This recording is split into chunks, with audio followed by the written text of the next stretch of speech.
Assalamualaikum warahmatullahi wabarakatuh. Hai sahabat semuanya dimanapun kalian berada, bagaimana kabar kalian hari ini? Insya Allah selalu sehat meskipun di masa pandemi sekarang ini. Jangan lupa 3M, yaitu memakai masker, mencuci tangan pakai sabun, dan juga menjaga jarak. Baiklah, ketemu lagi dengan Pak Benny pada hari ini. Kita akan membahas tentang materi sistem ekskresi pada manusia, yaitu paru-paru, kulit, hati, dan ginjal. Nah, jangan kemana-mana, tonton terus video ini sampai dengan selesai. Semangat belajar!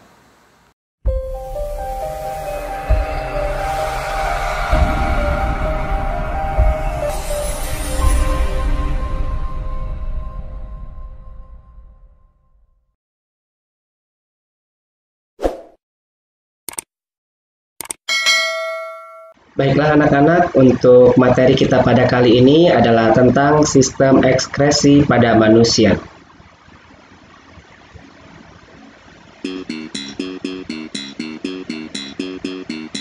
Untuk materi sistem ekskresi pada manusia, KD kompetensi dasarnya adalah KD 3.10, yaitu menganalisis sistem ekskresi pada manusia dan memahami gangguan pada sistem ekskresi serta upaya menjaga kesehatan sistem ekskresi.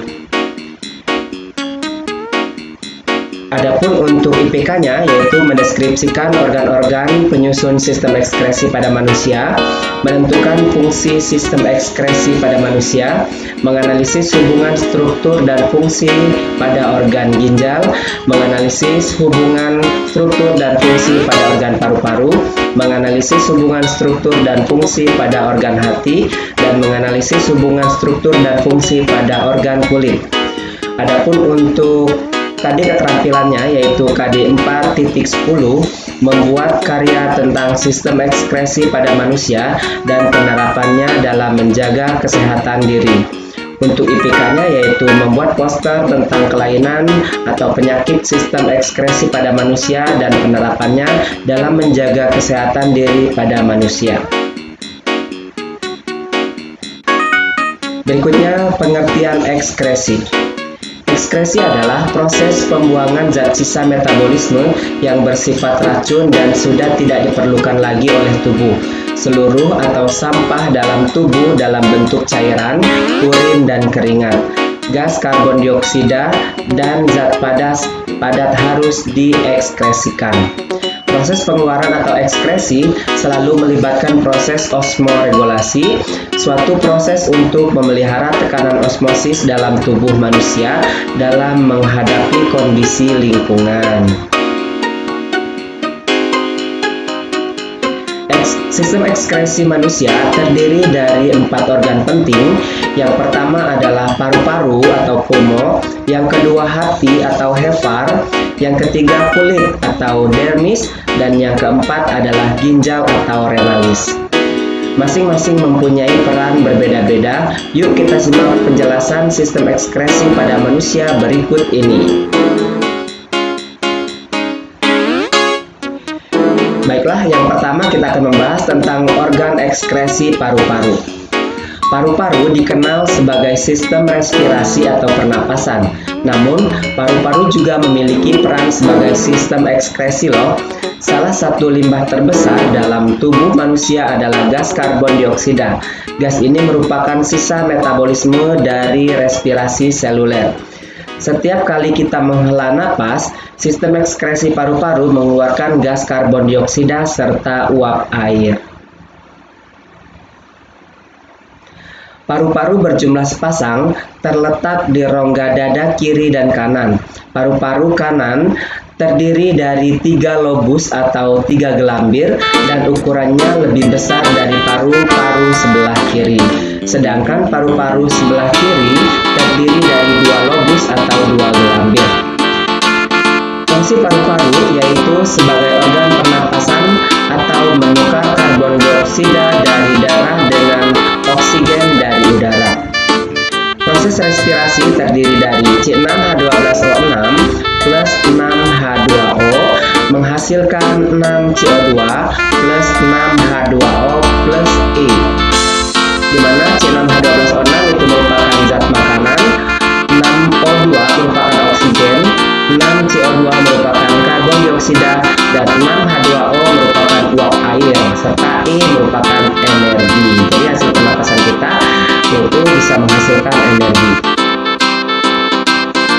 Berikut bagian paru-paru.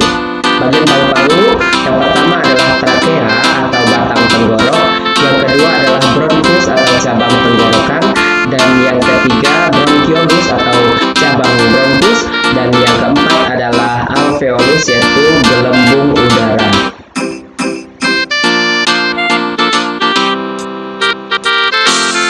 Yang berikutnya adalah 2 organ ekskresi hati atau hepa. Hati merupakan organ yang sangat penting dalam tubuh manusia. Hati sendiri merupakan kelenjar terbesar yang terdapat di dalam tubuh. Pada tubuh orang dewasa, bobotnya mencapai 1,5 kg atau 3-5% dari total berat badan. Posisinya berada di dalam rongga perut sebelah kanan, tepat di bawah diafragma. Berdasarkan fungsinya, hati juga termasuk sebagai alat ekskresi karena menghasilkan getah empedu yang berfungsi untuk mengemulsikan lemak. Hati juga berfungsi sebagai tempat perombakan atau penghancuran sel-sel darah merah yang sudah tua. Hemoglobin yang terdapat pada sel darah merah dirombak menjadi bilirubin atau zat warna empedu. Bilirubin dikeluarkan bersama dengan cairan empedu ke usus. Di dalam usus, bilirubin mengalami pemecahan menjadi sterkobilin dan urobilin. Sterkobilin memberi warna pada feses, urobilin memberi warna pada urin. Bila terjadi penyumbatan pada saluran empedu, maka cairan empedu akan masuk ke sistem peredaran darah. Akibatnya, cairan darah menjadi lebih kuning. Penyumbatan tersebut biasanya disebabkan oleh batu empedu atau endapan kolesterol. Di samping itu, bila hati tidak mampu menyaring bilirubin dari darah, fungsi hati akan terganggu. Maka bilirubin yang berwarna kekuningan akan menumpuk pada jaringan-jaringan lain dan menyebabkan warna kuning pada kulit dan mata. Fungsi hati. Fungsi hati adalah sebagai berikut: menghasilkan getah empedu, mengekskresikan urea dan amonia, menyimpan gula dalam bentuk glikogen, menetralisir racun, merombak sel darah merah yang sudah tua, membentuk vitamin A dari provitamin A, tempat pembentukan fibrinogen dan protrombin. Itu adalah fungsi hati. Bisa dilihat gambar hati.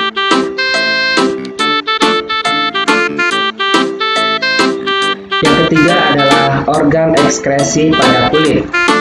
Kulit merupakan salah satu alat ekskresi karena kulit mengeluarkan keringat. Keringat keluar melalui pori-pori kulit. Keringat mengandung air dan garam-garam mineral. Keringat merupakan salah satu cara untuk mendinginkan temperatur tubuh. Selain itu, keringat juga bermanfaat untuk mengeluarkan cairan dan garam berlebihan di dalam tubuh. Bisa dilihat gambar kulit. Lapisan kulit terdiri dari 3 bagian. Yang pertama adalah lapisan kulit ari atau yang disebut dengan epidermis. Yang kedua, lapisan kulit jangat disebut dengan dermis. Dan yang ketiga, lapisan jaringan ikat bawah kulit yang disebut dengan hipodermis atau subkutan. Bisa dilihat gambarnya bagian-bagian kulit berikut.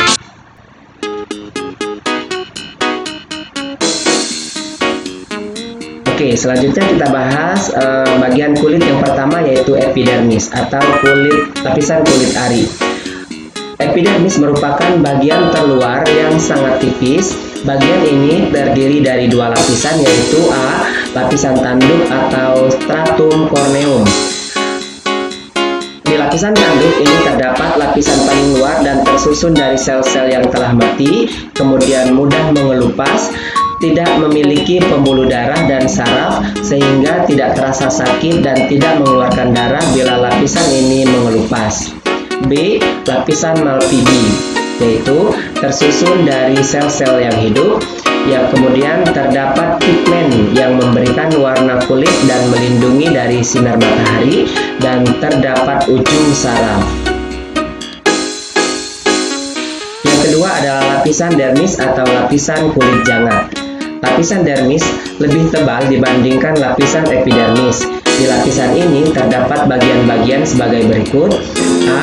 Pembuluh darah untuk mengangkut zat-zat makanan ke rambut. B. Kelenjar keringat menghasilkan kelenjar yang dikeluarkan melalui pori-pori kulit.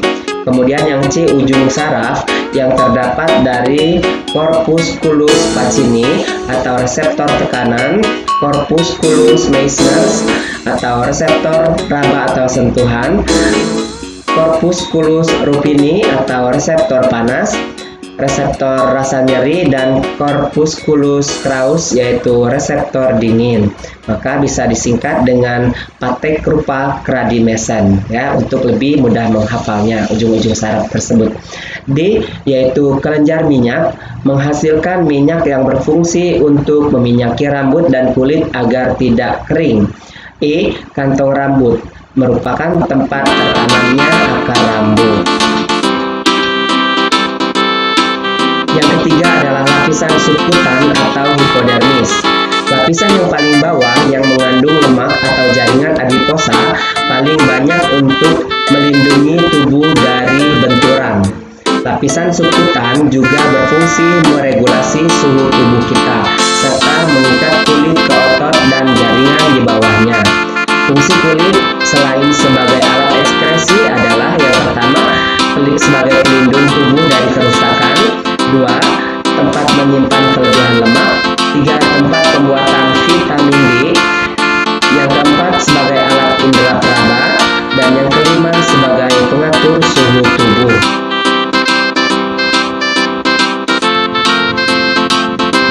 Oke, bagaimana dengan kulit mengatur suhu tubuh? Kita lihat gambar berikut. Ya, kulit mengatur suhu tubuh pada saat dingin. Kita lihat pembuluh darahnya mengerut atau mengecil, kemudian rambutnya menjadi berdiri, keringat tidak keluar. Kemudian pada saat suhu panas, ya perbedaannya pada saat suhu panas yaitu pembuluh darahnya melebar, kemudian rambutnya turun, keringat keluar. Ya, itu jadi pada saat kulit mengatur suhu tubuh. Yang keempat adalah organ ekskresi ginjal.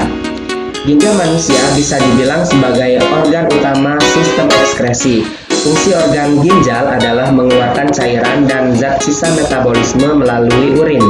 Ginjal memiliki ukuran sebesar kepalan tangan, tapi memakai hampir 25% oksigen dalam tubuh. Ginjal kita setiap hari memfiltrasi atau menyaring darah hampir 200 liter darah dan memproduksi sekitar 2 liter urin setiap hari. Luar biasa ya.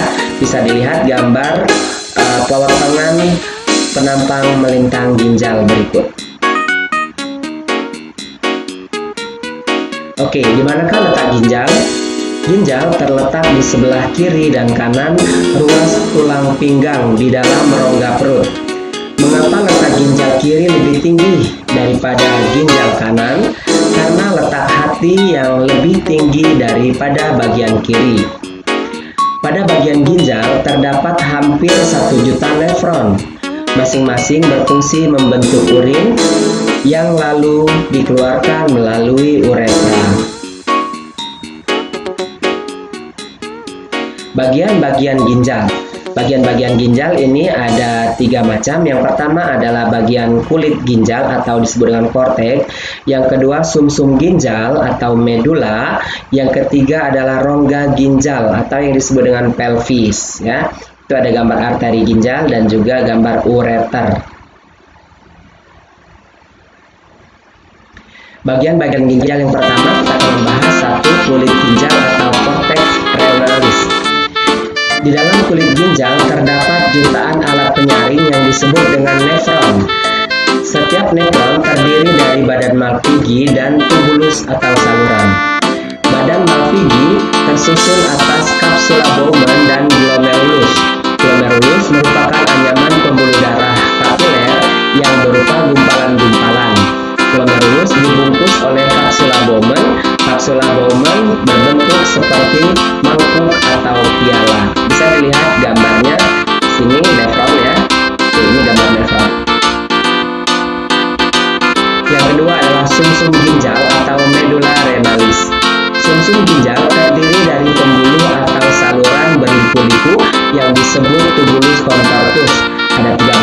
yaitu tubulus contortus proximal, tubulus contortus distal, dan tubulus collectivus.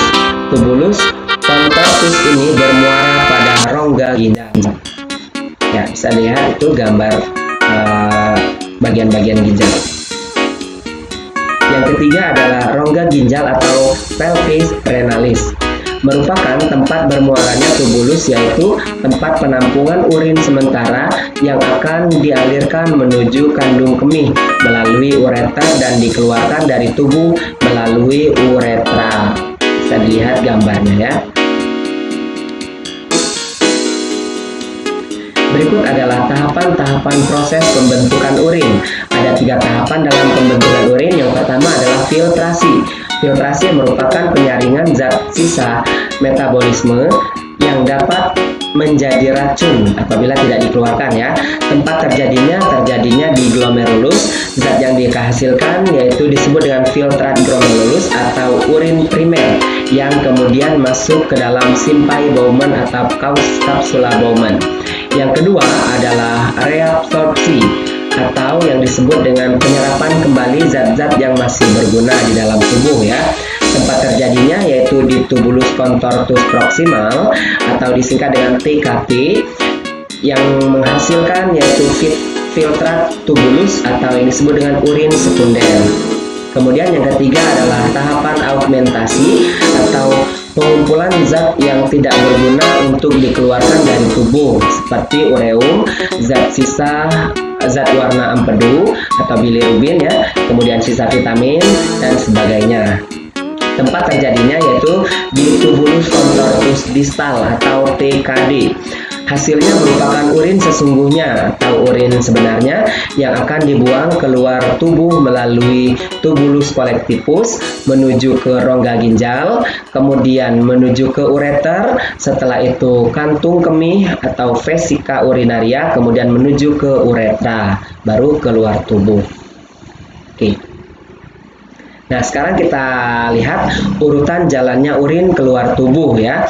Mulai dari ginjal, kemudian dari ginjal menuju ke ureter, dari ureter menuju ke kantung kemih atau vesika urinaria, yang kemudian menuju ke uretra, setelah uretra baru keluar tubuh ya. Jadi urin harus dikeluarkan di dalam tubuh karena akan bersifat racun apabila masih banyak terdapat di dalam tubuh.